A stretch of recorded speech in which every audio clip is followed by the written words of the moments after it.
मला गुलाल का लावला असता. आराध्य देवत आमचे मुंडे साहेब होते. मुंडे साहेब काय म्हणून गेले, जेव्हा भाकरी कर पाहिजे तेव्हा फिरवली पाहिजे. आता ते वेळ आली. मुंडे साहेबांनी आम्हाला शिकविले. आमचे ते दैवत आहेत. आम्ही त्यांनी विरोध आज बी केला नाही. ताई बी आमच्याच आहेत, धनुभाऊ बी आमचेच आहेत. 10 वर्षानं आम्ही तुम्हाला निवडून दिलं.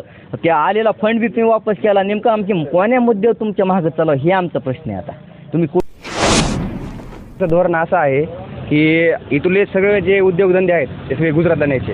कारण पंतप्रधान हे भारताचे नाहीत, फक्त गुजरातचे. त्यांना इथे सगळे शिफ्ट गुजरातला करायचे. अशी वेळ येईल की आधी असं होतं की बाहेरचे लोक आपल्या महाराष्ट्रात काम करायचे. आता आणखीन अशी पुढच्या वेळ येईल आपल्या की इथल्या लोकांना UP, बिहार, गुजरातला काम करायला जावं लागेल. हे फक्त आणि फक्त हे BJP सरकार जे आहे ना त्याच्यामुळे होते. मोदी काय करते, तो देशाचा पंतप्रधान नाही, तो फक्त गुजरातचा. त्याला फक्त गुजरातचं भलं करायचं, बाकी सगळ्याचं वाटोळं करायचं. नेमकं केलं काय? तुम्ही 2000 रुपये दिले म्हणजे आमचे उपकार केले काय? आमचे GST घेऊन आम्हाला तुम्ही पैसे द्यायलाच वापस. आमचे कोणच GST घेऊन तो आम्हाला पैसे